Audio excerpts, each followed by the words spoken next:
He stalked the streets of London with surgical precision, then vanished without a trace. But over a century later, a box found in an attic may reveal who he really was. In 1888, London's Whitechapel district became the backdrop for one of the world's most chilling, unsolved cases. 5 women were murdered with disturbing similarities, each more gruesome than the last. The victims, Mary Ann Nichols, Annie Chapman, Elizabeth Stride, Catherine Eddowes, and Mary Jane Kelly, were all killed in public or semi-private locations during the early morning hours.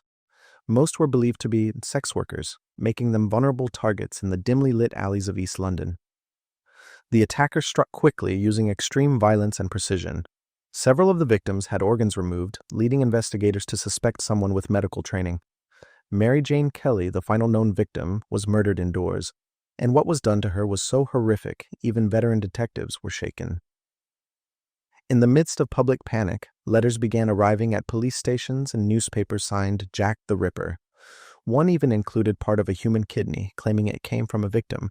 The killer's knowledge of human anatomy, timing, and ability to escape without detection pushed police to consider doctors and butchers as potential suspects.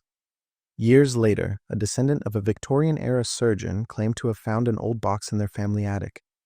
Inside were preserved surgical tools, a blood-stained cravat, and sketches of women with notes matching locations of the Ripper crime scenes. The family member believed the box belonged to their ancestor doctor. Thomas Cream, a real-life physician later convicted of poisoning patients, but who was also rumored to have been in London during the time of the Ripper murders. Although no official link was ever confirmed, the discovery reignited theories that the Ripper was not just a killer, but a medical professional hiding in plain sight. Despite hundreds of suspects and countless theories, no one was ever officially charged.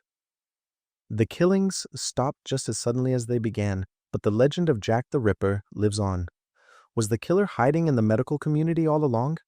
What do you make of the box in the attic? Drop your theory below.